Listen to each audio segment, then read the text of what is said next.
42. Diarrea y estreñimiento. La diarrea y el estreñimiento son trastornos sumamente frecuentes y, en conjunto, causan pérdidas enormes por morbilidad, productividad laboral y consumo de recursos médicos. En todo el mundo hay más de 1.000 millones de individuos que cada año sufren uno o más accesos de diarrea aguda. De los 100 millones de estadounidenses que año tras año padecen diarrea aguda, casi la mitad se ven obligados a restringir sus actividades, 10% deben consultar al médico, alrededor de 250.000 tienen que ser hospitalizados y casi 5.000, principalmente ancianos, fallecen. Se calcula que la carga económica anual que esto supone para la sociedad supera los 20.000 millones de dólares. La diarrea infecciosa aguda sigue siendo una de las causas más frecuentes de muerte en países en desarrollo, en particular en niños y es motivo de 1,8 millones de fallecimientos cada año. La diarrea aguda recurrente en niños de países tropicales causa enteropatía ambiental, con impacto prolongado en el desarrollo físico e intelectual. En cambio, el estreñimiento rara vez causa la muerte y es muy común en países desarrollados, lo que propicia la automedicación y consulta médica en 33% de los casos. Las estadísticas poblacionales sobre diarrea y estreñimiento crónicos son más inciertas, tal vez por las definiciones y notificación variables, pero la frecuencia de ambos problemas también es grande. Las encuestas poblacionales en Estados Unidos señalan índices de prevalencia de diarrea crónica de 2 a 7% y de estreñimiento crónico de 12 a 19%. La frecuencia de este último es 2 veces mayor en mujeres que en varones. La diarrea y el estreñimiento son dos de las dolencias que con mayor frecuencia llevan a consultar al internista y a los médicos generales o familiares y comprenden casi 50% de los casos que atiende el gastroenterólogo. Aunque en un extremo del espectro, la diarrea y el estreñimiento pueden significar simplemente síntomas molestos, en el otro constituyen trastornos graves que ponen en peligro la vida. Incluso un síntoma leve de este tipo puede ser el indicio de una lesión subyacente grave del tubo digestivo, como el cáncer colorectal o de todo el organismo, como una enfermedad tiroidea. Ante la heterogeneidad de sus causas y la posible gravedad de estos dos cuadros tan frecuentes, es indispensable que el médico conozca la fisiopatología, los métodos de diagnóstico y las bases terapéuticas de diarrea y estreñimiento, a fin de dar asistencia racional y rentable. La fisiología normal. Aunque la función principal del intestino delgado es la digestión y asimilación de nutrientes de los alimentos, este y el colon tienen funciones importantes para regular la secreción y absorción de agua y electrolitos, el almacenamiento y transporte subsiguiente del contenido intraluminal en sentido distal y la recuperación de algunos nutrientes que no se absorben en el intestino delgado después que el metabolismo bacteriano de los carbohidratos permite salvar los ácidos grasos de cadena corta. En el cuadro 42.1 se resumen las principales funciones motoras. Las alteraciones del control de los líquidos y electrolitos contribuyen de manera importante al desarrollo de la diarrea y los trastornos de las funciones motora y sensorial del colon producen cuadros muy prevalentes, como el síndrome de colon irritable, la diarrea y el estreñimiento crónicos. Regulación nerviosa. La inervación del intestino delgado y el colon es intrínseca y extrínseca. La primera, conocida también como sistema nervioso intestinal, comprende las capas neuronales mientéricas, de la submucosa y la mucosa. La función de estas tres capas está modulada por las interneuronas, cuya actividad depende de algunas aminas o péptidos neurotransmisores, como acetilcolina, péptido intestinal vasoactivo, opioides, noradrenalina, serotonina, trifosfato de adenosina y óxido nítrico. El plexo mientérico regula la función del músculo liso mediante células intermediarias con actividad de marcapasos llamadas células intersticiales de Cajal. El plexo submucoso modifica la secreción, absorción y flujo sanguíneo mucoso. El sistema nervioso entérico recibe información de los nervios extrínsecos, pero es capaz de controlar estas funciones de manera independiente. La inervación extrínseca del intestino delgado y del colon forma parte del sistema nervioso autónomo y también modula las funciones motora y secretora.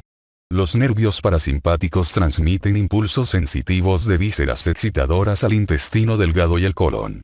Las fibras parasimpáticas que viajan por el nervio vago llegan al intestino delgado y la zona proximal del colon, a través de ramas de la arteria mesentérica superior. La porción distal del colon recibe las fibras de los nervios parasimpáticos sacros, S2 a S4, a través del plexo pélvico. Dichas fibras transcurren a través de la pared del colon en la forma de fibras intracolónicas ascendentes y llegan, y en algunos casos incluyen, a la porción proximal del colon. Los principales neurotransmisores que estimulan la función motora son la acetilcolina y las taquicininas, como la sustancia P. Los nervios simpáticos modulan las funciones motoras y llegan al intestino delgado y al colon junto a sus vasos arteriales. Los impulsos aferentes simpáticos que llegan al intestino actúan principalmente al estimular los esfínteres e inhibir las fibras musculares no esfintéricas. Las vías aferentes viscerales conducen los estímulos sensoriales procedentes del intestino hasta el sistema nervioso central. Hay otras fibras aferentes que hacen sinapsis en los ganglios prevertebrales y que modulan de forma refleja la motilidad intestinal, flujo sanguíneo y secreción. Absorción y secreción de los líquidos en el intestino. Cada día entran en el tubo digestivo 9 litros de líquidos en promedio. Aproximadamente 1 litro de los líquidos residuales llega hasta el colon y con las heces se excretan unos 200 mililitros por día. El colon tiene gran espacio en su interior y gran capacidad funcional. Puede recuperar hasta 4 veces su volumen normal de 800 mililitros por día, siempre que la velocidad de avance del contenido permita la resorción normal. Por tanto, el colon es capaz de compensar en parte las alteraciones de la absorción o de la secreción de otros segmentos del intestino. En el intestino delgado y el colon, la absorción predominante de sodio es electrógena, o sea, puede medirse como una corriente iónica a través de la membrana porque no hay una pérdida equivalente de un catión celular, y la captación ocurre en la membrana apical. Esto se compensa con las funciones exportadoras de la bomba de sodio vasolateral. Existen varias proteínas de transporte activo en la membrana apical, sobre todo en el intestino delgado, donde la entrada del ion de sodio está acoplada con los monosacáridos, por ejemplo, glucosa a través del transportador SGLT1 o fructosa mediante el GLUT5. Así, la glucosa sale por la membrana basal a través de una proteína transportadora específica, GLUT5, lo que genera un gradiente de concentración de glucosa entre la luz y el espacio intercelular, que atrae agua y electrolitos de manera pasiva desde la luz. Existen varios mediadores de origen nervioso o extranervioso que regulan el equilibrio de los líquidos y electrolitos en el colon, como son los mediadores colinérgicos, adrenérgicos y serotoninérgicos. La angiotensina y la aldosterona también influyen en la absorción por el colon, lo que indica que el desarrollo embrionario del epitelio del colon distal y de los túbulos renales tiene un mismo origen. Motilidad del intestino delgado. Durante el ayuno, la motilidad del intestino delgado se caracteriza por un fenómeno cíclico denominado complejo motor migratorio, cuya función es eliminar del intestino delgado los residuos no digeribles de los alimentos. Esta serie de contracciones estructuradas y propulsivas duran 4 minutos en promedio, se repiten cada 60 a 90 minutos y suelen abarcar a todo el intestino delgado. Después de cada comida, el intestino delgado produce contracciones de mezcla irregulares y de amplitud relativamente escasa, salvo en el íleon distal, donde aparecen contracciones potentes que, a intervalos, vacían el íleon desplazando su contenido en la forma de bolos. Funciones de reservorio y recuperación ileocólica. El íleon en su porción distal funciona como un reservorio que se vacía de forma intermitente por el desplazamiento de bolos. De ese modo, hay tiempo para que los líquidos, los electrolitos y los nutrientes puedan reutilizarse. Las austras, al segmentar el colon y crear compartimientos, facilitan la mezcla, la retención de residuos y el espesamiento de las heces. Se ha identificado con frecuencia cada vez mayor la interacción íntima entre la función del colon y la ecología luminal. Las bacterias residentes en dicho órgano son necesarias para la digestión de carbohidratos no absorbidos que llegan al colon, incluso en personas sanas, y de este modo constituyen una fuente vital de nutrientes para la mucosa. La flora intestinal normal también mantiene controlados los patógenos mediante diversos mecanismos, incluido su papel crucial en el desarrollo y mantenimiento de una capacidad de respuesta inmunitaria potente, pero bien regulada, contra los patógenos con tolerancia a la ingesta normal. En estado normal, las porciones ascendente y transversa del colon hacen las veces de reservorios, tránsito de 15 horas, en promedio, mientras que el colon descendente actúa como un conducto de paso, tránsito de 3 horas, en promedio. El colon actúa eficazmente en la conservación del sodio y el agua, función que es muy importante en los pacientes con pérdida de sodio, en quienes el intestino delgado por sí solo es incapaz de conservar el equilibrio de dicho mineral. Los trastornos de la función de reservorio del colon proximal o de la función propulsora del colon descendente, pueden producir diarrea o estreñimiento. Del mismo modo puede presentarse estreñimiento a causa de trastornos del reservorio rectal o sigmoideo, que por lo común se deben a alguna alteración funcional del piso de la pelvis, esfínter anal, la coordinación de la defecación o deshidratación, motilidad y tono del colon. El complejo motor migratorio del intestino delgado no pasa al colon, salvo en raras ocasiones. Sin embargo, las contracciones fásicas o de corta duración mezclan el contenido del colon y, a veces, las contracciones propagadas de gran amplitud, más de 75 milímetros de mercurio, implican movimientos masivos, los cuales recorren todo el colon y se producen unas 5 veces al día, por lo general al despertarse el individuo por la mañana y después de las comidas. El aumento en la frecuencia de contracciones propagadas de gran amplitud puede ocasionar diarrea o urgencia rectal. Las contracciones predominantemente fásicas son irregulares, no propulsivas y su función es la de mezclar. El tono del colon consiste en un estado de semicontracción basal o de fondo a la que se sobreañaden las contracciones fásicas, que por lo común duran menos de 15 segundos. El tono es un cofactor importante de la capacitancia, acomodación al volumen, y de la sensibilidad del colon. Motilidad postprandial del colon. Las contracciones fásicas y tónicas del colon aumentan durante 2 horas, aproximadamente, después de las comidas. La primera fase, unos 10 minutos, está mediada por el nervio vago y se estimula por la distensión mecánica del estómago. La respuesta ulterior del colon requiere un estímulo calórico, por ejemplo, consumo de al menos 500 kilocalorías, y por lo menos en parte está mediada por hormonas, como la gastrina y la serotonina. Defecación. La contracción tónica del músculo puborectal, que forma un cabestrillo suspensorio alrededor de la unión anorrectal, es importante para mantener la continencia. Durante la defecación, los nervios parasimpáticos sacros relajan este músculo y ayudan a enderezar el ángulo anorrectal, figura 42.1. La distensión del recto relaja transitoriamente el esfínter anal interno gracias a la inervación simpática intrínseca y refleja. A medida que las contracciones del sigmoides y el recto, junto con el pujo, maniobra de Valsalva, que eleva la presión intraabdominal, aumentan la presión dentro del recto, el ángulo recto sigmoideo se abre más de 15 grados. La relajación voluntaria del esfínter anal externo, músculo estriado inervado por el nervio pudendo, como respuesta a la sensación causada por la distensión permite la evacuación de las heces.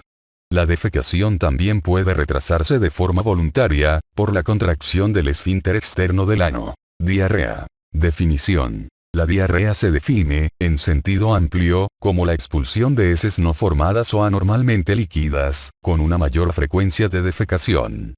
Para un adulto que consuma una dieta de características principalmente occidentales, una cantidad de heces superior a 200 gramos a día puede considerarse, en general, como diarreica.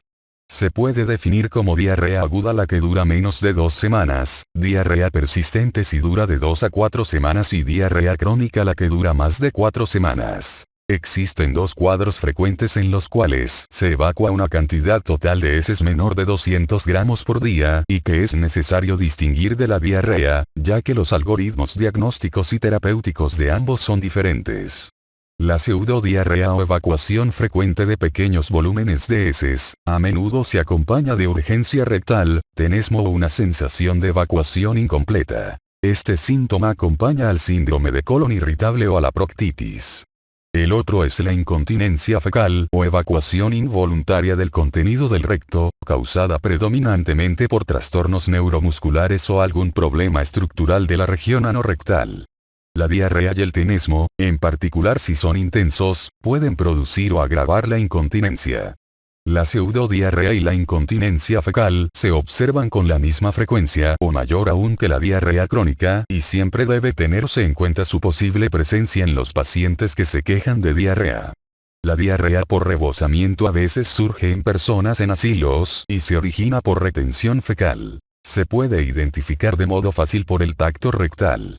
En general, la anamnesis y la exploración física minuciosas permiten distinguir dichos cuadros de la verdadera diarrea. Diarrea aguda. Más de 90% de los casos de diarrea aguda se deben a agentes infecciosos. Estos casos se manifiestan a menudo por vómito, fiebre y dolores abdominales. El 10% restante se debe a fármacos, ingestión de sustancias tóxicas, deslices alimenticios, isquemia y otros trastornos. Agentes infecciosos. La mayor parte de las diarreas infecciosas se transmite por vía fecal oral o, con mayor frecuencia, al consumir alimentos o agua contaminados con microorganismos patógenos que están en las heces de humanos o de animales. En las personas con buena respuesta inmunitaria, la flora fecal saprófita, que abarca más de 500 especies taxonómicamente distintas, rara vez produce diarrea y en realidad puede desempeñar una función protectora, impidiendo la proliferación de agentes patógenos consumidos. Las perturbaciones de la flora por acción de antibióticos pueden ocasionar diarrea al disminuir la función digestiva o al permitir la proliferación de patógenos como Clostridium difficile. La lesión o infección aguda se presenta cuando el agente patógeno consumido supera a las defensas inmunitarias y no inmunitarias, ácido gástrico, enzimas digestivas, secreción de moco, peristaltismo y flora saprófita supresora, de las mucosas digestivas del hospedador. Gracias a los vínculos conocidos que muestran los datos clínicos con agentes enteropatógenos específicos, se cuenta a veces con algunas pistas diagnósticas. En Estados Unidos se conocen los siguientes grupos de alto riesgo. 1. Viajeros.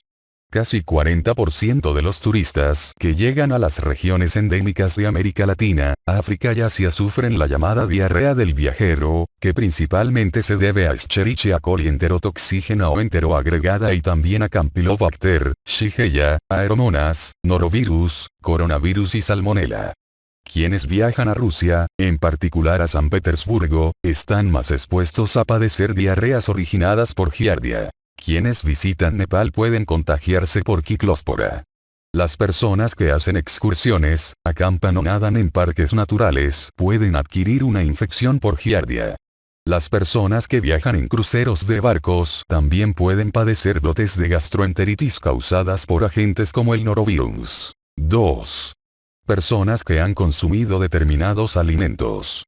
La diarrea que resulta poco después de haber comido en un día de campo, banquete o restaurante sugiere infección por salmonella, Campylobacter o Shigella proveniente del pollo, Escherichia coli enterohemorrágica, o 157, H7, de la carne molida cruda, Bacillus cereus del arroz frito u otros alimentos recalentados, Staphylococcus aureus o salmonella de la mayonesa o crema. Salmonela de los huevos, listeria de alimentos crudos o quesos blandos, y especies de vibrio, salmonela o hepatitis aguda de mariscos, especialmente cuando son crudos. En Estados Unidos, los departamentos estatales de salud han publicado comunicados referentes a las enfermedades relacionadas con alimentos, de origen nacional o extranjero, pero que al final causan epidemias en dicho país, por ejemplo, la epidemia con quiclóspora de 2013 en los estados del Medio Oeste causada por ensaladas empacadas. 3. Personas con inmunodeficiencias. Las personas que padecen inmunodeficiencias primarias, por ejemplo, déficit de inmunoglobulina A, hipogamaglobulinemia variable común, enfermedad granulomatosa crónica, o lo que es mucho más frecuente, un estado de inmunodeficiencia secundaria, como en los ancianos, el SIDA o el tratamiento con inmunodepresores, están expuestos a padecer diarrea. Los patógenos intestinales habituales suelen producir un estado diarreico más intenso y prolongado y, en particular en los pacientes con SIDA, se desarrollan infecciones por oportunistas, como las originadas por bacterias del género Mycobacterium, a ciertos virus, citomegalovirus, adenovirus y del herpes simple, y a algunos protozoarios, Cryptosporidium, y Zoospora-belli, Microsporidia y Blastocystis hominis. En los sujetos con SIDA, los agentes que se transmiten por contagio venéreo a través del recto, por ejemplo, Neisseria gonorrhoeae, Treponema pallidum, Chlamydia, pueden facilitar el desarrollo de proctocolitis. Los individuos con hemocromatosis están predispuestos especialmente a padecer infecciones invasoras e incluso letales por bacterias entéricas como Vibrio y Yersinia, y es importante que no consuman pescado crudo. 4. Personal de las guarderías y sus familiares. En estos casos, conviene recordar que son muy frecuentes las infecciones por Shigella, Giardia, Cryptosporidium, rotavirus y otros agentes. 5. Personas que residen en asilos. La diarrea infecciosa es una de las clases más frecuentes de infecciones nosocomiales en muchos hospitales y en los centros de cuidado a largo plazo. Los agentes causales son muy variados, pero el más frecuente es Clostridium difficile. Algunas veces este agente infecta a personas sin antecedente de haber usado antibióticos y puede adquirirse fuera de un hospital. La fisiopatología que explica la diarrea aguda por agentes infecciosos origina manifestaciones clínicas específicas que pueden tener utilidad diagnóstica. Cuadro 42, 2. Se observa diarrea acuosa abundante secundaria a hipersecreción del intestino delgado cuando se han ingerido toxinas bacterianas preformadas, bacterias productoras de enterotoxinas y patógenos capaces de adherirse al intestino. En los dos primeros casos, la diarrea puede presentarse súbitamente en cuestión de horas y se acompaña de vómito intenso con fiebre mínima o nula. En el tercero suele haber menos vómito, mayor distensión o más dolores cólicos abdominales y fiebre más alta. Todos los microorganismos invasores y que elaboran citotoxinas producen fiebre alta y dolores abdominales. Con frecuencia las bacterias invasoras y entamoeba histolítica producen diarrea sanguinolenta, llamada disentería. Las bacterias del género Yersinia invaden la mucosa del ileón terminal y del colon proximal y puede causar dolores abdominales especialmente intensos, con dolor a la palpación del abdomen, al grado de simular apendicitis aguda. Finalmente, la diarrea infecciosa puede acompañarse de síntomas generales. Las infecciones por Salmonella, Campylobacter, Shigella y Yersinia muchas veces se acompañan de artritis reactiva, antiguamente conocida como síndrome de Reiter, artritis, uretritis y conjuntivitis. La yersiniosis también puede causar pericarditis, glomerulonefritis y tiroiditis autoinmunitaria. Asimismo, Escherichia coli enterohemorrágica, o 157. H7, y Shigella pueden causar síndrome hemolítico urémico que produce gran mortalidad. En la actualidad se ha identificado al síndrome de colon irritable posinfeccioso como complicación de la diarrea infecciosa. De igual manera, la gastroenteritis aguda puede preceder al diagnóstico de celiaquía o enfermedad de Crohn. La diarrea aguda también puede ser un signo importante de varias infecciones generalizadas, como hepatitis viral, listeriosis, legionelosis y síndrome de choque tóxico. Otras causas es probable que los efectos secundarios de los fármacos sean la causa no infecciosa más frecuente de diarrea aguda y esta relación se puede sospechar si el consumo del fármaco coincide en el tiempo con el inicio de los síntomas. Aunque hay muchos fármacos capaces de producir diarrea, algunos de los señalados con mayor frecuencia son los antibióticos, antiarrítmicos cardíacos, antihipertensivos, antiinflamatorios no esteroideos, algunos antidepresivos, los antineoplásicos, broncodilatadores, antiácidos y laxantes.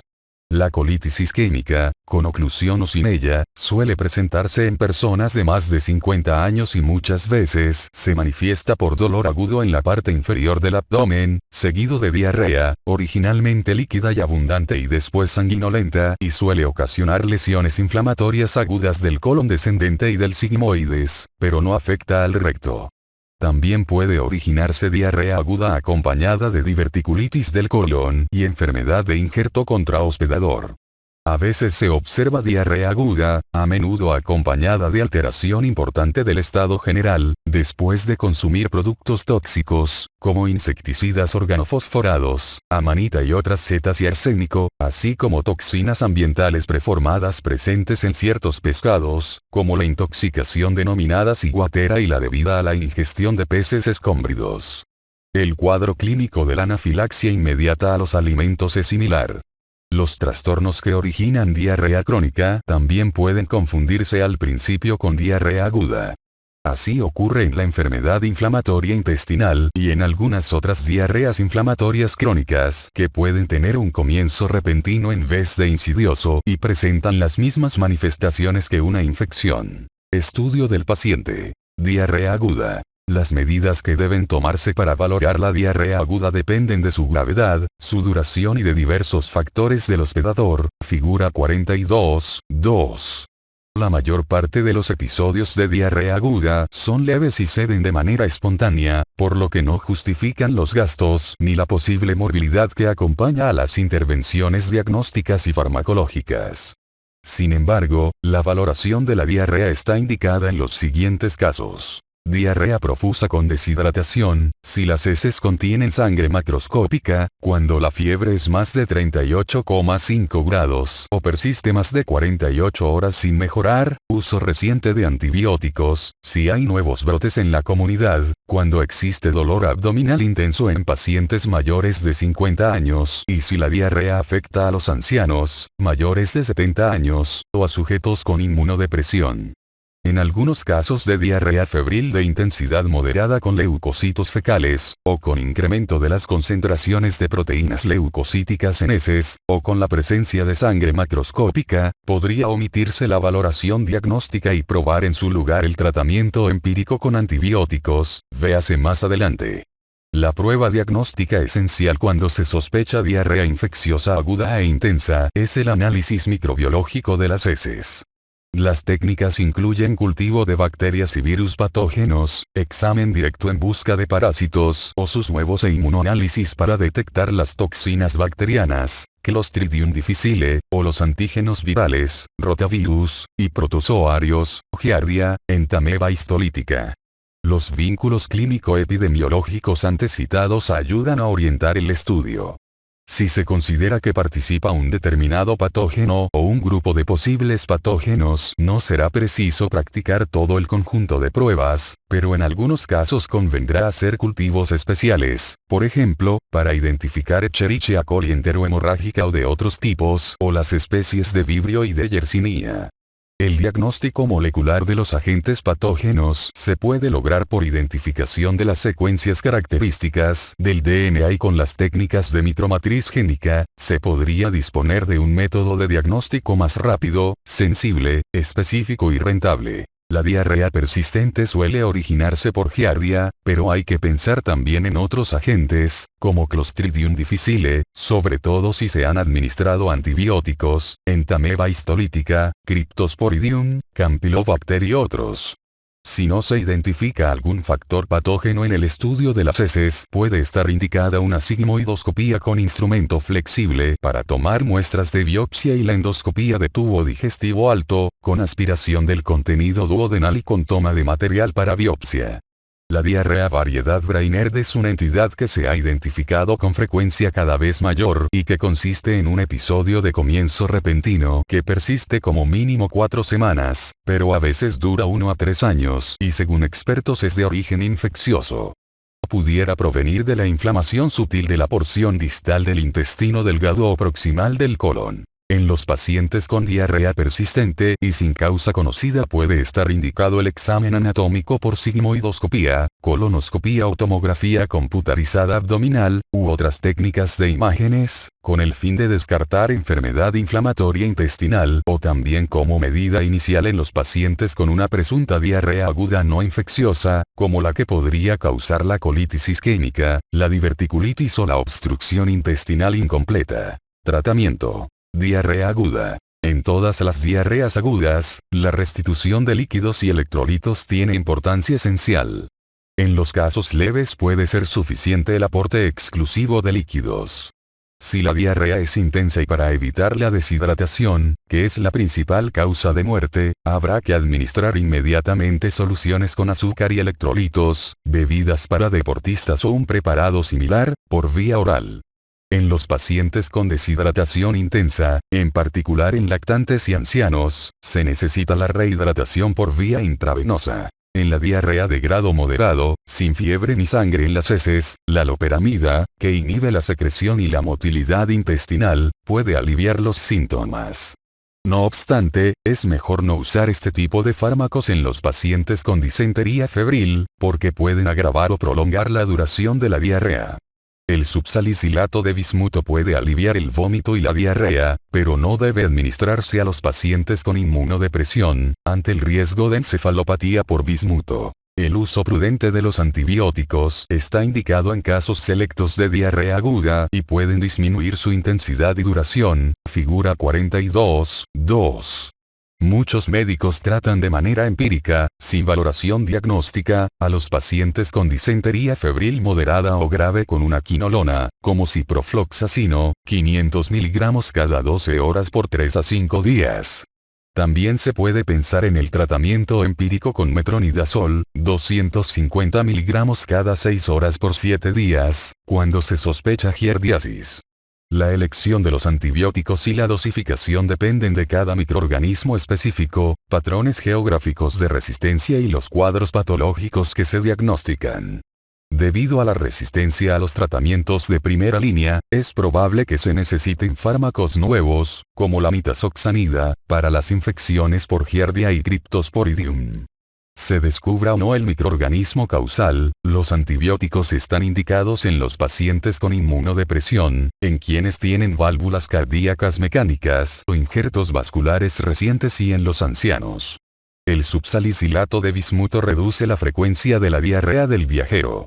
La profilaxis con antibióticos está indicada en algunos pacientes que viajan a países de alto riesgo en los que es fácil presentar diarreas que pueden ser graves, como ocurre en los casos de inmunodepresión, de enfermedad inflamatoria intestinal, hemocromatosis o de acloridria gástrica. El ciprofloxacino, acitromicina o rifaximina pueden reducir la diarrea bacteriana del viajero hasta en 90% de los casos, si bien la rifaximina no se debe utilizar en la infección invasiva, sino como tratamiento de la diarrea del viajero no complicada. La función de la evaluación endoscópica es pequeña en la mayor parte de los casos, salvo en pacientes inmunodeprimidos. Por último, los médicos deben tener enorme cuidado para identificar si está en marcha un brote de cuadros diarreicos y alertar a las autoridades de sanidad inmediatamente para así aminorar la magnitud del ataque en la población. Diarrea crónica. Cuando la diarrea dura más de 4 semanas, es preciso valorarla para descartar algún trastorno subyacente grave. A diferencia de la diarrea aguda, la mayor parte de las múltiples causas de la diarrea crónica no son infecciosas. La clasificación de las diarreas crónicas según su mecanismo fisiopatológico facilita la estrategia racional para tratarlas, aunque muchas enfermedades causan dicho problema por varios mecanismos. Cuadro 42.3. Diarrea secretora. Las diarreas secretoras se deben a alteraciones del transporte de los líquidos y electrolitos a través de la mucosa intestinal. Clínicamente se caracterizan por ser muy voluminosas, acuosas, por lo general indoloras y persistentes a pesar del ayuno. Como no hay malabsorción de solutos, la osmolaridad fecal depende de la normalidad de los electrolitos endógenos sin que exista diferencia osmótica fecal. Fármacos. Los efectos secundarios de los fármacos y los productos tóxicos que se consumen en forma continuada son la causa más frecuente de las diarreas secretoras crónicas. Hay cientos de fármacos, como los que se adquieren con receta o sin ella, véase el apartado anterior. Otras causas en diarrea aguda, capaces de producir diarrea. También hay que tener en cuenta el consumo habitual o subrepticio de laxantes estimulantes del peristaltismo, como el zen, la cáscara sagrada, el bisacodilo y el aceite de ricino. El consumo de etanol por tiempo prolongado puede causar diarrea secretora al lesionar el enterocito y disminuir por ese mecanismo la absorción de agua y sodio, además de apresurar el tránsito y de provocar otras alteraciones. La ingestión involuntaria de ciertos tóxicos ambientales, como el arsénico, puede causar formas crónicas de diarrea. En ocasiones, algunas infecciones bacterianas pueden persistir y producir, además, una diarrea de tipo secretor. El bloqueador oral del receptor para angiotensina, olmesartán, se relaciona con diarrea debido a una enteropatía semejante al sprue, ablación intestinal, enfermedades de la mucosa o fístulas enterocólicas. Las situaciones mencionadas pueden causar diarrea de tipo secretor al disminuir la superficie necesaria para que se reabsorban los líquidos y electrolitos secretados. A diferencia de otras diarreas secretoras, la ocasionada por estos trastornos tiende a empeorar con los alimentos. En algunas enfermedades, como en la ileitis de Crohn o tras la ablación intestinal en la que quedan menos de 100 centímetros de ileón terminal, los dihidroxiácidos biliares pueden dejar de absorberse y estimular la secreción en el colon, diarrea colorreica. Este mecanismo puede facilitar el desarrollo de la llamada diarrea secretora idiopática o diarrea por ácidos biliares, que produce malabsorción funcional de los ácidos biliares, con ileón terminal de aspecto normal. Esta malabsorción idiopática de ácidos biliares es la causa de 40% de las diarreas crónicas inexplicables. La retroalimentación negativa deficiente de la síntesis de ácidos biliares a causa del factor 19 del crecimiento de fibroblastos, FGF-19, producido por los enterocitos provoca mayor síntesis de ácidos biliares que excede la capacidad de reabsorción ileal normal, que produce diarrea por ácidos biliares. Una causa alternativa de diarrea por ácidos biliares es una variación genética en estas proteínas receptoras, beta-cloto y factor de crecimiento de fibroblastos 4, en el hepatocito, que en condiciones normales median el efecto de factor 19 del crecimiento de fibroblastos. La disfunción de estas proteínas impide la inhibición de factor 19 del crecimiento de fibroblastos sobre la síntesis de ácidos biliares en el hepatocito. Otro mecanismo se basa en la variación genética del receptor para ácidos biliares, TGR5, en el colon, que produce tránsito colónico acelerado. La obstrucción parcial del intestino, la estenosis de un estoma intestinal o la retención fecal, paradójicamente pueden producir evacuación voluminosa, por hipersecreción. Hormonas. Aunque no son frecuentes, el ejemplo clásico de una diarrea secretora es la diarrea mediada por hormonas. Los tumores carcinoides metastásicos del tubo digestivo o, en ocasiones, los carcinoides bronquiales primarios pueden producir diarrea acuosa aislada o acompañada de otras manifestaciones del síndrome carcinoide, como episodios de hiperemia cutánea, sibilancias, disnea y lesiones valvulares de las cavidades derechas del corazón. La diarrea se debe a la entrada en la circulación de potentes secretagogos intestinales como serotonina, histamina, prostaglandinas y varias cininas. En raras ocasiones se observan lesiones cutáneas con aspecto de pelagra consecutivas a una sobreproducción de serotonina, con la pérdida de niacina. El gastrinoma, uno de los tumores neuroendocrinos más frecuentes, se manifiesta casi siempre por úlceras pépticas resistentes, pero en un tercio de los casos produce diarrea y en un 10% este síntoma puede ser la única manifestación clínica. La mayor parte de las veces la diarrea surge por digestión deficiente de las grasas porque el pH intraduodenal bajo inactiva las enzimas pancreáticas, pero también hay varios secretagogos que se liberan con la gastrina y que pueden influir. El síndrome de la diarrea acuosa con hipopotasemia y acloridría, llamado también cólera pancreático, se debe a un adenoma pancreático de células no beta denominado VIPoma, que secreta el péptido intestinal vasoactivo y otras hormonas peptídicas como el polipéptido pancreático, secretina, gastrina, polipéptido inhibidor de la gastrina, también llamado péptido insulinotrópico dependiente de glucosa, la neurotensina, calcitonina y prostaglandinas.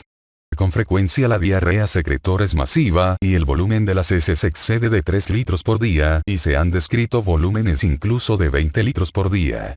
Los bipomas pueden producir deshidratación que ponen en peligro la vida, trastornos neuromusculares por la hipopotasemia concurrente, hipomagnesemia o hipocalcemia, rubefacción e hiperglucemia.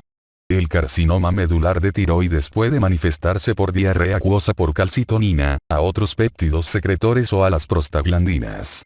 En la enfermedad metastásica a menudo hay diarrea notable y el pronóstico es insatisfactorio. La mastocitosis generalizada, que puede acompañar a una lesión cutánea, que es la urticaria pigmentosa, algunas veces produce diarrea secretora mediada por la histamina o, en otras ocasiones, diarrea inflamatoria por infiltración del intestino por los mastocitos. Los adenomas vellosos colorectales de gran tamaño rara vez conllevan diarrea secretora que puede causar hipopotasemia, se puede inhibir con los antiinflamatorios no esteroideos y parece estar mediada por las prostaglandinas. Defectos congénitos de la absorción de iones. Algunos casos raros de diarrea líquida desde el nacimiento son secundarios a defectos de determinados transportadores específicos durante la absorción de iones. Estos trastornos comprenden al intercambio deficiente de ion cloro por ion bicarbonato, cloridorrea congénita, con alcalosis, resultado de un gen de RA mutado que presenta regulación descendente en casos de adenoma, y un intercambio deficiente de ion sodio por ion hidrógeno, diarrea sódica congénita, resultado de una mutación del gen NH3, intercambiador de sodio por hidrógeno, que provocan acidosis. Algunos déficits hormonales pueden surgir junto con la diarrea acuosa, como ocurre en la insuficiencia suprarrenal, enfermedad de Addison, que puede mostrar también hiperpigmentación. Diarrea osmótica. La diarrea osmótica se presenta al ingerir solutos osmóticamente activos y poco absorbibles que atraen líquidos hacia la luz intestinal en cantidad suficiente para superar la capacidad de resorción del colon. El agua que contienen las heces aumenta en proporción a la carga de solutos. Un hecho característico de esta diarrea es que desaparece con el ayuno o al interrumpir la ingestión del producto nocivo. Laxantes osmóticos. La ingestión de antiácidos con magnesio, complementos naturales o laxantes puede inducir diarrea osmótica, que se caracteriza por diferencia osmótica en las heces, más de 50 miliosmoles por litro. Osmolaridad sérica, de forma típica 290 miliosmoles por kilo, menos, 2 por sodio fecal más concentración de potasio.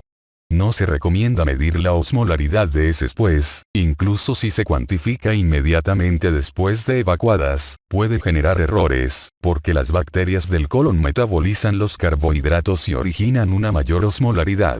Malabsorción de carbohidratos. La malabsorción de carbohidratos por defectos congénitos o adquiridos de las disacaridasas y otras enzimas del borde en cepillo de los enterocitos, produce diarrea osmótica con un pH bajo. Una de las causas más comunes de diarrea crónica en adultos es la deficiencia de lactasa, que afecta a 75% de personas no caucásicas a nivel mundial y a 5 a 30% de sujetos en Estados Unidos. La carga total de lactosa en cualquier momento influye en los síntomas que surgen.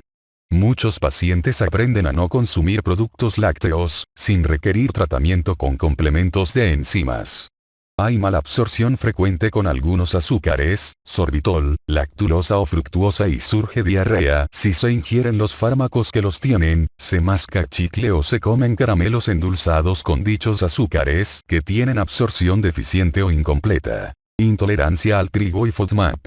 La diarrea crónica, distensión y dolor abdominal son síntomas de la intolerancia al gluten no celíaca, que se asocia con la disfunción de la barrera intestinal o colónica, e intolerancia a los oligosacáridos, disacáridos, monosacáridos y polioles fermentables, FODMAP, fermentable oligosaccharides, disaccharides, monosaccharides and poliols.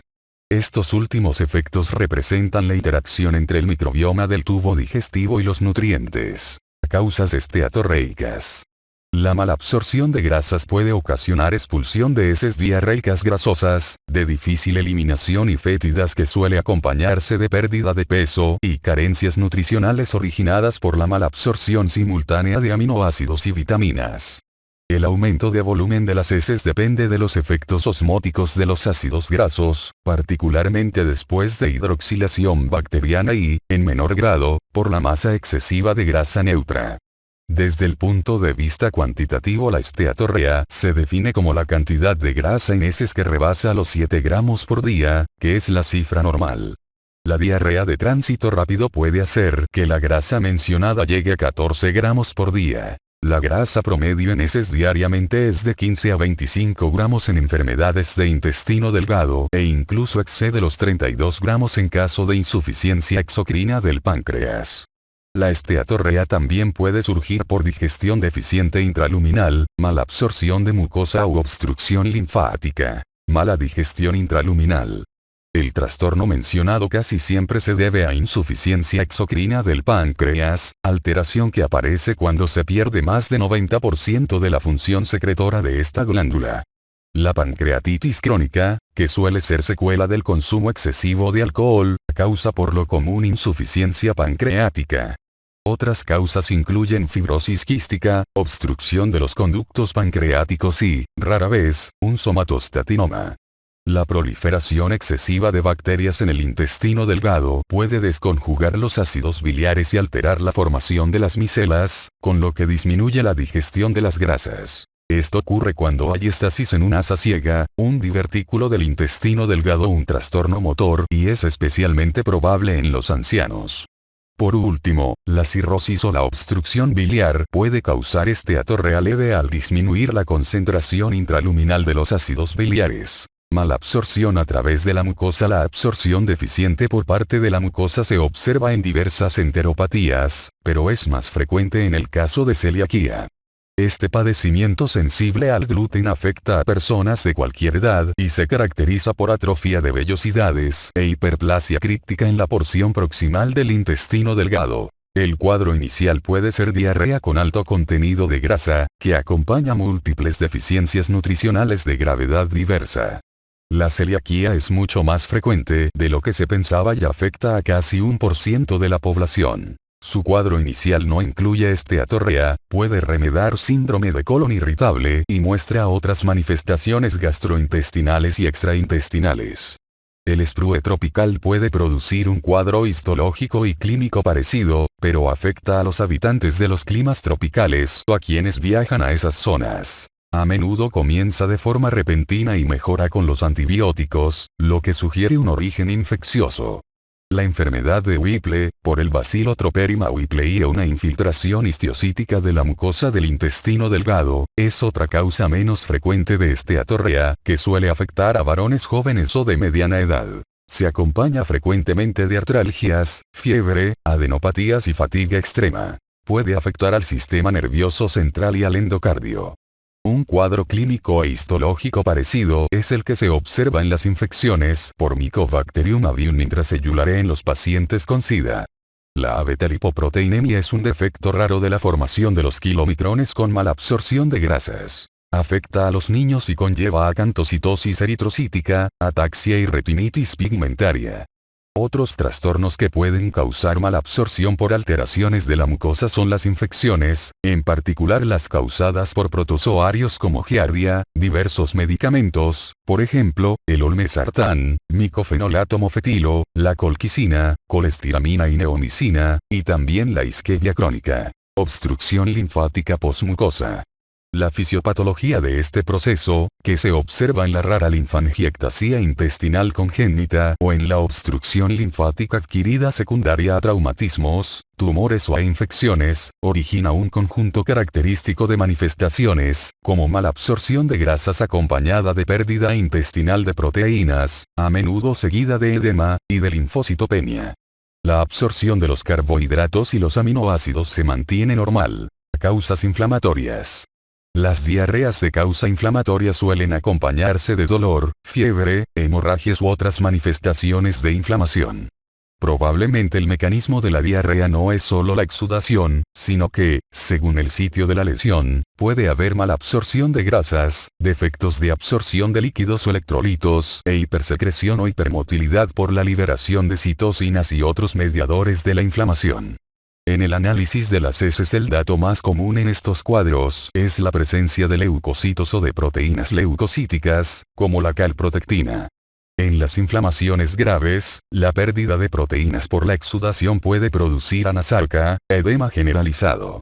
Todo anciano o persona de edad madura afectado por diarrea crónica de tipo inflamatorio, especialmente si es sanguinolenta, debe ser valorado a fondo para descartar un tumor colorectal. Enfermedad intestinal inflamatoria idiopática. Los trastornos de este grupo, como la enfermedad de Crohn y la colitis ulcerosa crónica, constituyen las causas más frecuentes de diarrea crónica en los adultos y su intensidad varía desde las formas leves hasta las de comienzo fulminante y con peligro para la vida. Estas entidades pueden acompañarse de uveitis, poliartralgias, hepatopatías colestásicas, colangitis esclerosante primaria, y lesiones cutáneas, eritema nudoso, pioderma gangrenosa. La colitis microscópica, que comprende a las colitis linfocítica y colagenosa, es una causa de diarrea líquida crónica que se reconoce cada vez con más frecuencia, especialmente en mujeres de edad madura y pacientes que reciben antiinflamatorios no esteroideos, estatinas, inhibidores de la bomba de protones e inhibidores selectivos de la recaptación de serotonina. Para establecer el diagnóstico histológico es necesario obtener una biopsia del colon de aspecto normal. Puede coexistir con síntomas que sugieran colon irritable o sprue celíaco o enteropatía por fármacos.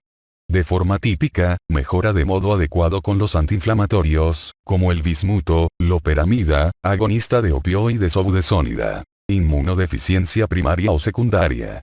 La inmunodeficiencia provoca en ocasiones diarrea infecciosa prolongada.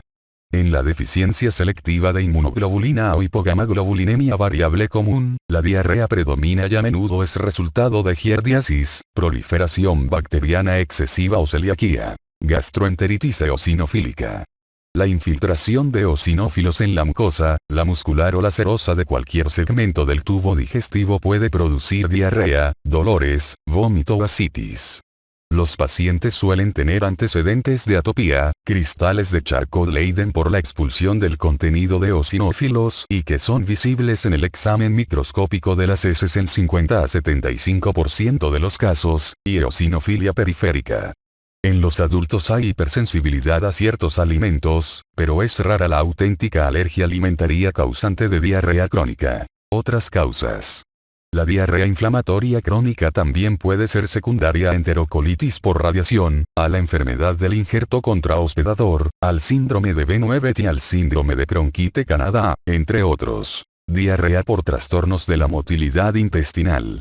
Muchos cuadros de diarrea incluyen tránsito intestinal acelerado, como fenómeno secundario o facilitador, pero es poco común la diarrea por un trastorno primario de la motilidad intestinal.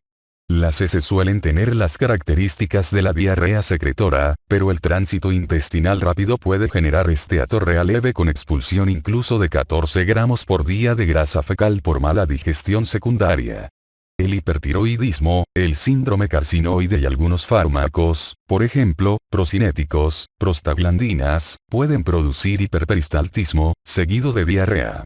Las neuromiopatías viscerales primarias o la pseudoobstrucción intestinal adquirida idiopática pueden dar lugar a un estancamiento del contenido intestinal acompañado de proliferación excesiva bacteriana seguida de diarrea. La diarrea de origen diabético, a menudo acompañada de neuropatías periféricas y de neuropatía autonómica generalizada, puede deberse en parte a trastornos de la motilidad intestinal. El síndrome de colon irritable, que es sumamente frecuente, prevalencia puntual de 10%, incidencia anual de 1 a 2%, se caracteriza por respuestas sensitivo-motoras anómalas del intestino delgado y el colon a diversos estímulos. De modo típico, los síntomas y las evacuaciones frecuentes cesan durante la noche y se alternan con periodos de estreñimiento. Hay también dolor abdominal que se alivia al defecar y en ciertos casos resulta en pérdida de peso. Diarrea simulada. La diarrea simulada representa hasta 15% de los casos de diarrea sin explicación que se reciben en los centros de alta especialidad. Asume la forma del síndrome de Munchausen, simulación o autolesión con alguna finalidad, o de trastornos de la alimentación, y en esos casos algunos pacientes se autoadministran de manera secreta laxantes, solos o junto con otros medicamentos, por ejemplo, diuréticos, o añaden subrepticiamente agua u orina a las heces que envían a analizar. Tales pacientes, mujeres por lo regular, a menudo tienen antecedentes psiquiátricos y con gran frecuencia tienen profesiones relacionadas con la asistencia sanitaria. También suelen presentar hipotensión e hipopotasemia. Es difícil valorar a los pacientes mencionados. La contaminación de las heces con agua u orina se sugiere porque muestra osmolaridad muy baja o muy alta, de manera respectiva.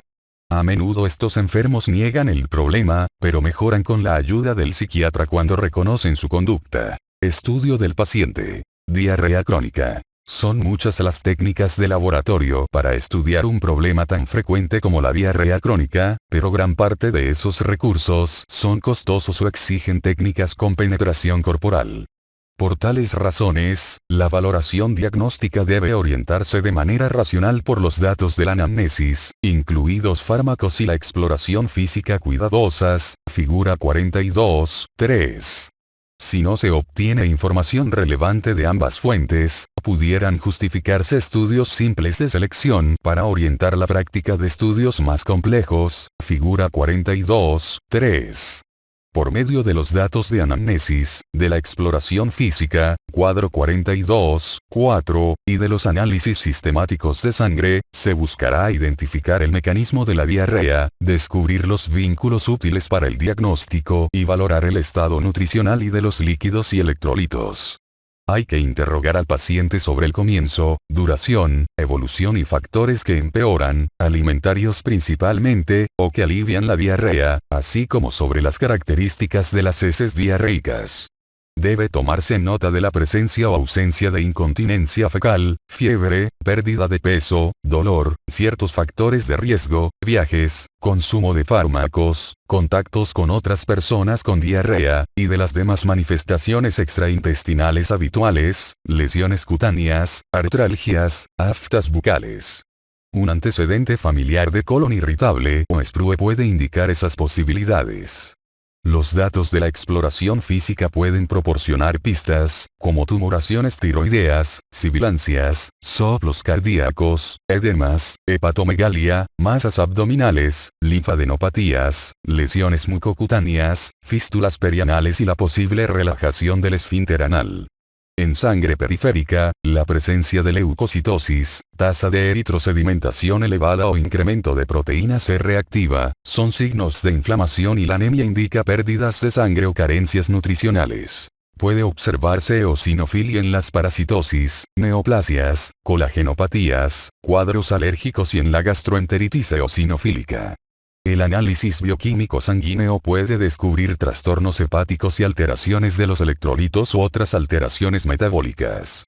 La medición inmunoglobulina A de los anticuerpos contra la transglutaminasa del tejido a veces resulta útil para identificar celiaquía. La diarrea por ácidos biliares se confirma mediante un gamagrama de retención de ácidos biliares radiomarcados, pero esta prueba no está disponible en muchos países. Las estrategias alternativas incluyen una prueba sanguínea de detección, C4 o factor 19 del crecimiento de fibroblastos en suero, medición de los ácidos biliares fecales o una prueba terapéutica con un fármaco captador de ácido biliar, por ejemplo, colestiramina o colesevelam. A menudo, durante el primer encuentro entre el paciente y el médico, está indicado realizar un ciclo terapéutico de prueba, que puede ser resolutivo y muy rentable cuando se sospecha un trastorno preciso. Por ejemplo, en una persona joven y por lo demás sana, la diarrea acuosa crónica que cesa con el ayuno puede justificar la prueba de una dieta con bajo contenido de lactosa. Una inflamación con diarrea persistente que comenzó después de una excursión a una montaña justifica emprender un lapso de prueba con metronidazol ante la posibilidad de una giardiasis. Una diarrea postprandial que persiste tras la ablación. Ileal por malabsorción de ácidos biliares puede tratarse con colestiramina o colesevelam antes de llevar a cabo más estudios clínicos. Cuando los síntomas perduran se necesitan estudios adicionales. Hay cuadros que pueden sospecharse en el primer encuentro, como la enfermedad inflamatoria intestinal idiopática, pero a veces se necesitan otras pruebas encaminadas a confirmar un diagnóstico y a precisar la gravedad o la extensión de una enfermedad para encauzar bien el tratamiento.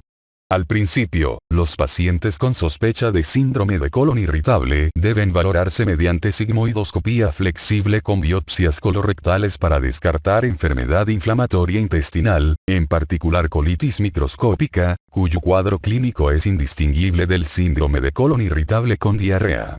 A los sujetos con resultados normales se les informa para tranquilizarlos y si está indicado, se inicia tratamiento empírico con antiespasmódicos, antidiarreicos o antidepresivos, por ejemplo, fármacos tricíclicos. Todo paciente con diarrea crónica y hematoquesia debe valorarse con colonoscopía y análisis microbiológico de las heces. Se calcula que, en 2/3 de diarreas crónicas, después de un primer estudio, la causa sigue sin descubrirse y es necesario realizar otras pruebas.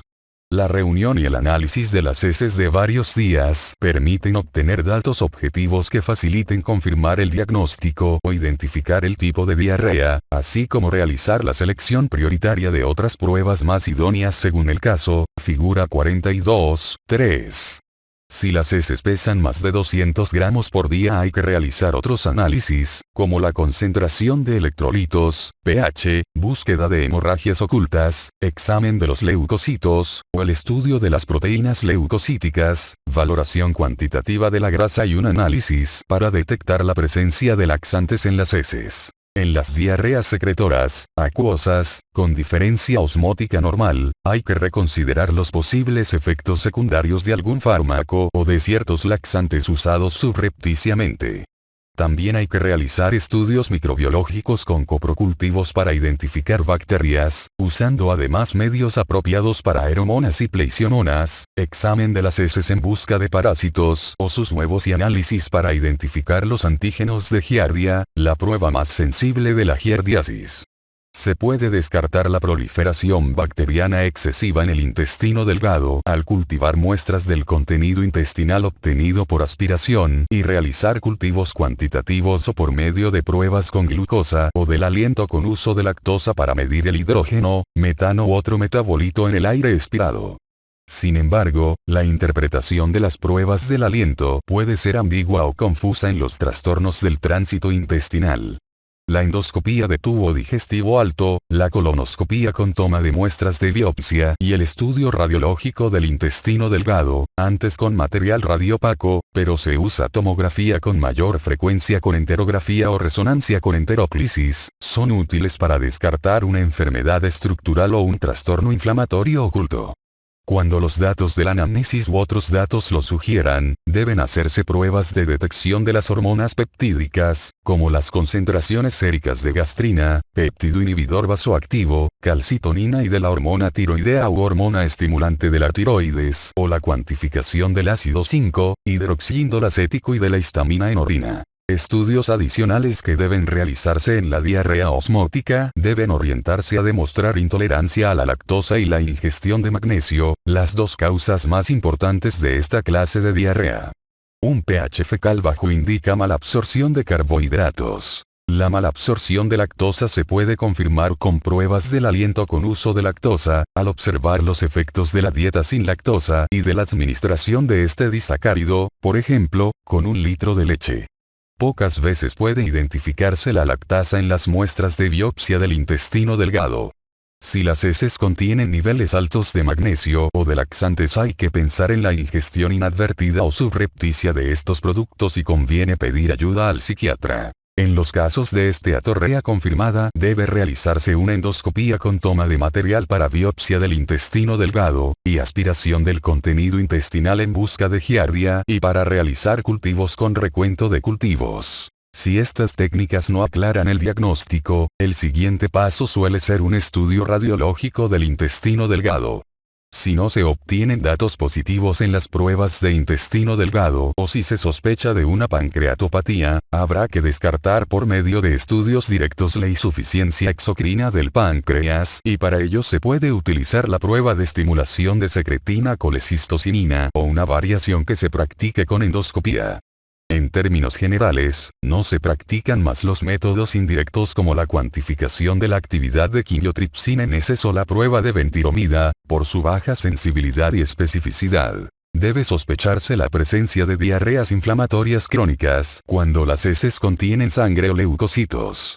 Esos datos deben inducir a realizar coprocultivos, examen de las heces en busca de parásitos y sus huevos, análisis para detectar la toxina de Clostridium difficile, una colonoscopía con toma de biopsia y, si está indicado, un examen del intestino delgado con medio de contraste. Tratamiento. Diarrea crónica. El tratamiento de la diarrea crónica varía según la causa en cada caso concreto y puede ser curativo, supresor o empírico. Si se puede erradicar la causa, el tratamiento tiene efectos curativos, como ocurre al extirpar un cáncer colorectal, al administrar antibióticos en la enfermedad de Whipple o el sprue tropical o al interrumpir el consumo de un fármaco nocivo. En muchos procesos crónicos, la diarrea se puede controlar al suprimir los mecanismos subyacentes. Los ejemplos incluyen eliminación de la lactosa de la dieta para la deficiencia de lactasa o del gluten para el sprue celíaco. El uso de glucocorticoides u otros antiinflamatorios para la enfermedad inflamatoria intestinal idiopática. Captadores de ácido biliar para la malabsorción de ácidos biliares. Inhibidores de la bomba de protones para la hipersecreción gástrica en los gastrinomas. Análogos de la somatostatina, como octreótido, para el síndrome carcinoide maligno. Inhibidores de la prostaglandina como indometacina para el carcinoma medular de tiroides y reemplazo de enzimas pancreáticas para la insuficiencia pancreática. Cuando no es posible identificar la causa o mecanismo de la diarrea crónica, el tratamiento empírico puede ser provechoso. Los opiáceos leves, como el difenoxilato o la loperamida, a menudo son útiles en la diarrea acuosa leve o moderada. Para pacientes con diarrea más grave pueden ser útiles la codeína o la tintura de opio. Estos compuestos contra la motilidad deben evitarse en la enfermedad inflamatoria intestinal grave porque pueden desencadenar megacolon tóxico. La clonidina, un agonista adrenérgico alfa-2, permite el control de la diarrea de origen diabético, aunque este fármaco es poco tolerable porque causa hipotensión postural. Los antagonistas del receptor 5-HT3, por ejemplo, alocetrón, pueden aliviar la diarrea y la urgencia en pacientes con diarrea por síndrome de colon irritable. Otros fármacos aprobados para el tratamiento de la diarrea con síndrome de colon irritable son el antibiótico no absorbible, rifaximina y la eluxadolina, un compuesto con acción mixta en el receptor opioide, OR, mu, agonista kappa OR y antagonista delta OR. Esta última puede inducir espasmo del esfínter de Oddi y pancreatitis subsiguiente, casi siempre en pacientes con colecistectomía previa. La restitución de líquidos electrolitos es una medida terapéutica importante en todos los pacientes con diarrea crónica, véase el apartado diarrea aguda en este capítulo. Asimismo, en ocasiones es necesario reponer las vitaminas liposolubles en los pacientes con esteatorrea crónica. Estreñimiento. Definición. El estreñimiento es un síntoma frecuente en la práctica clínica y por lo común consiste en la defecación persistentemente difícil, poco frecuente o en apariencia incompleta. Dado el amplio margen que tienen los hábitos normales de la evacuación intestinal, es difícil definir con exactitud el estreñimiento. La mayoría de las personas realiza 3 evacuaciones a la semana como mínimo, pero la frecuencia de las deposiciones no es por sí sola un criterio suficiente para imponer la etiqueta diagnóstica de estreñimiento. Muchos pacientes estreñidos describen una frecuencia normal de la defecación, pero se quejan de molestias subjetivas, como esfuerzos excesivos, distensión en la parte baja del abdomen o sensación de evacuaciones incompletas. Hay que analizar con detalle los síntomas de cada paciente para averiguar lo que quieren decir con estreñimiento con dificultades para la defecación. La forma y la consistencia de las heces suelen guardar una estrecha relación con el tiempo transcurrido desde la defecación anterior. Cuando el tránsito es lento hay heces duras o en forma de bolas, mientras que el tránsito rápido produce heces laxas y acuosas. Tanto las heces en bolas pequeñas como las muy grandes son más difíciles de expulsar que las normales. La sensación que producen las heces duras o la necesidad de realizar esfuerzos excesivos es más difícil de valorar objetivamente, pero la mejor manera de saber si un paciente tiene dificultades para defecar es averiguar si tiene necesidad de emplear enemas o de utilizar los dedos para desimpactar las heces. Los factores psicosociales o culturales también pueden ser importantes.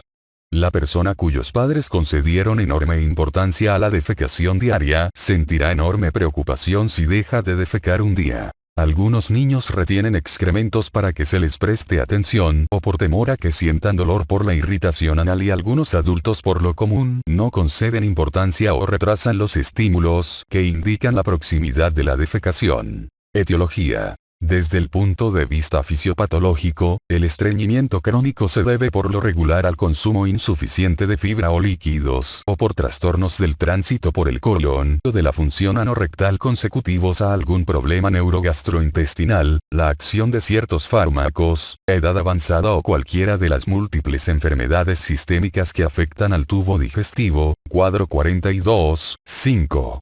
El estreñimiento de reciente inicio puede ser un síntoma de algún trastorno orgánico importante, como un tumor o una estenosis. En el estreñimiento idiopático, algunos pacientes tienen vaciamiento retardado del colon ascendente y transverso, con tránsito más prolongado, a menudo en el colon proximal, y escasa frecuencia de las contracciones propagadas de gran amplitud propulsivas. La obstrucción de la salida para la defecación, también llamados trastornos de la evacuación, explica casi 25% de los casos que acuden por estreñimiento a centros de tercer nivel y pueden causar retraso del tránsito colónico, lo que suele corregirse con entrenamiento por retroalimentación de la defecación alterada. El estreñimiento de cualquier origen puede agravarse cuando una enfermedad crónica produce deterioro físico o mental que tiene como consecuencia inactividad o inmovilidad física. Estudio del paciente. Estreñimiento. La anamnesis detallada debe profundizar en los síntomas del paciente y confirmar si existe realmente estreñimiento, con base en la frecuencia, por ejemplo, menos de 3 evacuaciones por semana, consistencia de las heces, pastosas o duras, esfuerzos excesivos para defecar, larga duración del acto de la defecación o necesidad de apoyar el perineo o de manipular con los dedos la región anorrectal. En la mayor parte de los casos, probablemente más de 90%, no hay causa subyacente, cáncer, depresión o hipotiroidismo, y el estreñimiento mejora con hidratación generosa, con la práctica de ejercicio y con la adición de fibra a la dieta, 15 a 25 gramos por día. Son elementos clave la alimentación equilibrada, el control de los fármacos utilizados y la atención de los problemas psicosociales. La exploración física, en particular el examen rectal, deben descartar la retención fecal y la mayoría de las causas del estreñimiento con rasgos sugestivos de un trastorno de la evacuación, por ejemplo, tono alto del esfínter anal, falla de descenso perineal o contracción puborectal paradójica durante el esfuerzo para estimular la evacuación de las heces. Si existe pérdida de peso, hemorragia rectal o anemia, además del estreñimiento, es indispensable realizar una sigmoidoscopía y además un enema con material radiopáco o una colonoscopía, sobre todo en los pacientes mayores de 40 años, con el fin de descartar una enfermedad estructural como cáncer o estenosis. En estos casos, la colonoscopía sola es más rentable, ya que permite tomar muestras de las lesiones de la mucosa, para biopsia, realizar polipectomía o dilatar las estenosis. Practicar enema con material radiopáco tiene ventajas sobre la colonoscopía cuando el estreñimiento no conlleva otros síntomas, ya que es menos costosa y permite diagnosticar la dilatación del colon y todas las estenosis o lesiones importantes de la mucosa que probablemente existirán en ese caso. La melanosis del colon o pigmentación de la mucosa del colon es un signo del consumo de laxantes a base de antraquinonas, como la cáscara sagrada o el zen, aunque esto se puede descubrir igualmente con los datos de la anamnesis detallada. Las radiografías del colon también sirven para descubrir algún trastorno inesperado, como el megacolon o el colon por laxantes. La cuantificación del calcio, potasio y de la hormona estimulante de la tiroides en el suero permitirá descubrir a los pocos pacientes que presentan trastornos metabólicos. Es posible que los pacientes con estreñimiento más resistente no mejoren con el solo aumento del consumo de fibra y hay que ayudarles para que adquieran un hábito o esquema de evacuación, que incluya tomar un laxante osmótico, sales de magnesio, lactulosa, sorbitol, polietilenglicol, y evacuar con enema o un supositorio, por ejemplo, glicerina o bisacodilo, según sea necesario. Después de desayunar se aconseja permanecer unos 15 o 20 minutos en el retrete, sin distraerse ni realizar esfuerzos, ya que los esfuerzos excesivos pueden contribuir a la formación de hemorroides y si el piso de la pelvis es débil o hay una lesión del nervio pudendo, varios años después puede producirse obstrucción de la defecación por un síndrome de perineo descendido. Aquellos pacientes que no mejoran con estas medidas sencillas o que necesitan un tratamiento prolongado o no mejoran con laxantes potentes deben someterse a nuevos estudios, figura 42.4. También se cuenta con fármacos nuevos que inducen la secreción, como lubiprostona, un activador de conductos de cloruro o la linaclótida, un agonista del guanilato ciclasa C que activa la secreción del cloruro. Investigación del estreñimiento grave. Una minoría de pacientes, probablemente menos de 5%, se considera como casos graves o resistentes al tratamiento. Cerca del 25% tiene trastornos de la evacuación. Es muy probable que se valoren por un gastroenterólogo o se envíen a centros especializados. Valoraciones posteriores pueden revelar una causa desconocida con anterioridad, como alteraciones de la evacuación, abuso de laxantes, simulación o trastornos psiquiátricos. En dichos pacientes son útiles los estudios fisiológicos del colon y del suelo pélvico, así como del estado psíquico, si se pretende una selección racional del tratamiento. Incluso en tales pacientes con estreñimiento grave, seleccionados exhaustivamente, solo se identifica alguna causa en 33% de quienes se refieren a instituciones de tercer nivel. En los demás el diagnóstico es estreñimiento con tránsito normal. Medición del tránsito del colon. Las pruebas de tránsito con un marcador radiopaco son sencillas, reproducibles, por lo general inocuas, fiables y muy adecuadas en la práctica clínica para valorar a los pacientes estreñidos. Hay varios métodos de valor constatado que son muy sencillos. Por ejemplo, 5 días después de ingerir el material radiopaco se obtiene una radiografía, la cual debe indicar que 80% del marcador ha sido eliminado del colon sin el uso de laxantes o enemas. Este método no permite valorar el tránsito por el estómago ni el intestino delgado. Una técnica alternativa incluye ingestión de 24 marcadores radiopacos en 3 días sucesivos y una radiografía abdominal el cuarto día. El número de marcadores contados en la radiografía permite calcular el tránsito colónico en horas. La acumulación de gas en el recto entre el nivel de las espinas isquiáticas y el borde inferior de las articulaciones sacroiliacas sugiere la presencia de un trastorno de la evacuación rectal como causa del estreñimiento. El estudio radioisotópico con una cápsula de liberación retardada que contiene partículas radiomarcadas es un método no invasor y de baja exposición a la radiación que se ha utilizado para averiguar si la función del colon durante 24 a 48 horas es normal, rápida o lenta. Esta estrategia permite valorar simultáneamente el tránsito por estómago, intestino delgado, que puede ser importante en más o menos 20% de pacientes en que hay retraso del tránsito del colon, porque puede reflejar un trastorno más generalizado de la motilidad del tubo digestivo y del colon.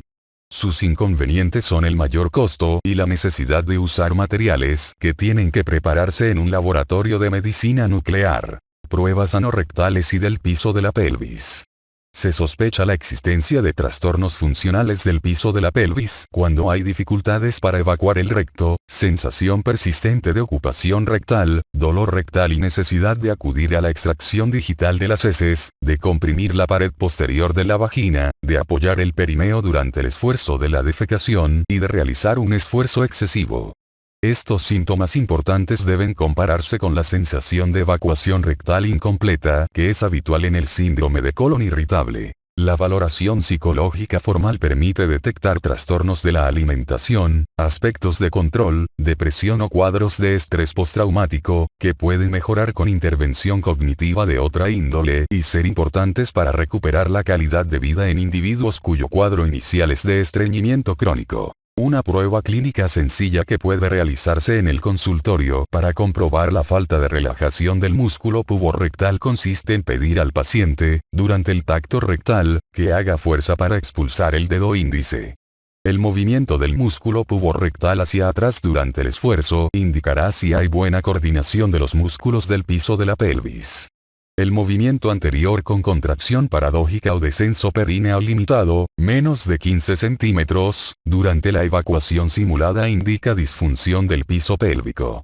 También es bastante fácil medir clínicamente el descenso perineal al colocar al paciente en decúbito lateral izquierdo y observar si el descenso del perineo es escaso o nulo, menos de 1,5 centímetros indica un trastorno funcional del piso de la pelvis, o si los esfuerzos provocan demasiado abombamiento perineal con respecto a los puntos óseos de referencia, más de 4 centímetros indican descenso perineal excesivo.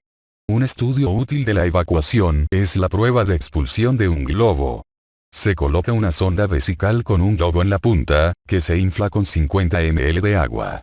En circunstancias normales el individuo sentado en un retrete en decúbito lateral izquierdo puede expulsarlo. En la posición lateral se cuantifica el peso necesario para facilitar la expulsión del globo y normalmente esta se da al agregar menos de 200 gramos o sin ayuda antes de 1 minuto. La manometría anorrectal, si se utiliza para valorar a sujetos con estreñimiento extenso, permite a veces identificar un tono excesivamente alto en el reposo, más de 80 milímetros de mercurio, o de contracción del esfínter anal, lo cual sugiere anismo, espasmo del esfínter mencionado. Dicho estudio también identifica síndromes raros, como la enfermedad de Hirschsprung del adulto, porque falta el reflejo inhibidor rectoanal. La defecografía, enema dinámico de vario que incluye proyecciones laterales practicadas durante la expulsión del material de contraste, permite identificar anormalidades leves en muchos pacientes. Los signos más notables son los cambios medidos en el ángulo rectoanal, los defectos anatómicos del recto, como prolapso de su mucosa interna y enteroceles o rectoceles. Solo unos cuantos pacientes identifican cuadros que pueden corregirse quirúrgicamente. Comprenden invaginación grave de todas las capas del intestino con obstrucción completa del orificio de salida por obturación infundibuliforme del conducto anal o un rectocele extraordinariamente grande que de manera preferente se llena durante los intentos de defecación, en vez de expulsar el vario por el ano. En resumen, la defecografía obliga a contar con un radiólogo interesado y experto y las anormalidades no son patognomónicas de la disfunción del suelo pélvico. La causa más frecuente de obstrucción de la salida es la falta de relajación del músculo puborectal. Esto no se identifica en la defecografía con vario, pero puede demostrarse en la defecografía por resonancia magnética, que aporta más información sobre la estructura y función del piso pélvico, parte distal del colon y recto y esfínteres anales. Las valoraciones neurológicas, como la electromiografía, son más útiles para valorar a los pacientes con incontinencia que para los que tienen síntomas compatibles con obstrucción de la defecación.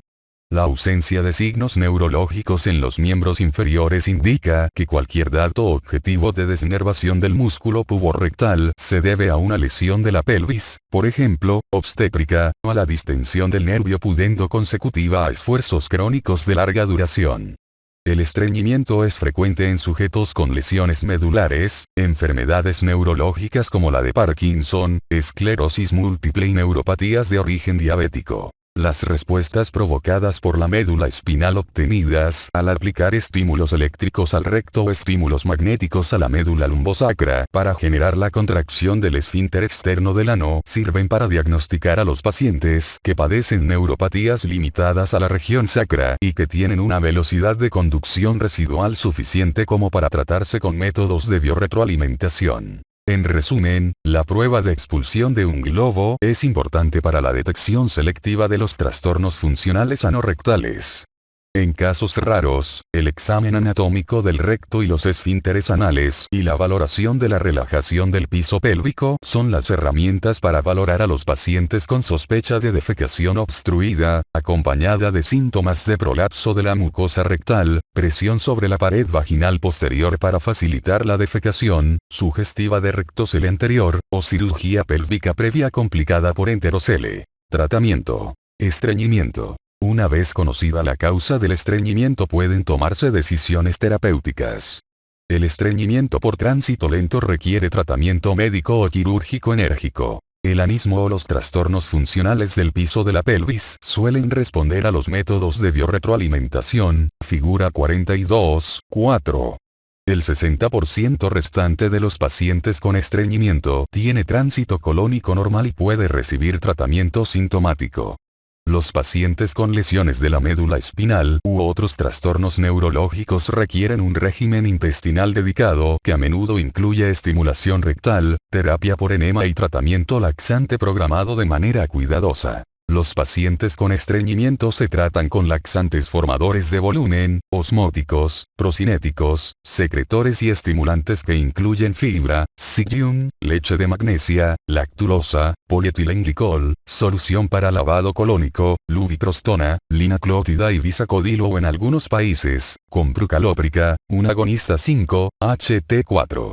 Si una prueba terapéutica de 3 a 6 meses falla y no existe defecación obstruida, debe considerarse la colectomía laparoscópica con ileorectostomía.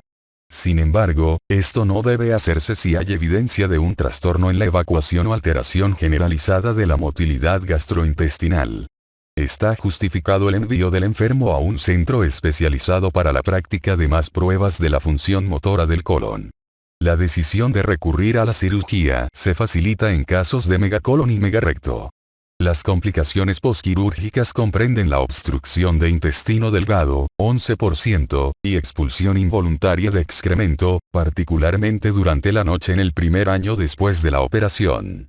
La frecuencia de defecación incluye 3 a 8 sesiones al día durante el primer año, para disminuir a 1 a 3 al día en el segundo año después de la cirugía. Los pacientes que padecen trastornos mixtos, evacuación y tránsito o motilidad, deben aprender a reutilizar el piso de la pelvis, biorretroalimentación y relajación muscular, buscar asesoría psicológica y seguir el asesoramiento en cuanto a la alimentación. Si los síntomas son intratables a pesar de la biorretroalimentación y el tratamiento médico óptimo, pueden considerarse la colectomía y ileorectostomía, siempre que se resuelva el trastorno de la evacuación y el tratamiento médico optimizado falle. En personas con la sola disfunción del suelo pélvico, la rehabilitación por biorretroalimentación conlleva un índice de buenos resultados de 70-80%, medido por la obtención de hábitos defecatorios cómodos. Los intentos para tratar la disfunción del piso pélvico por cirugía, corte del esfínter anal interno músculo puborectal, o inyecciones con toxina botulínica han producido resultados mediocres y se han abandonado en gran medida.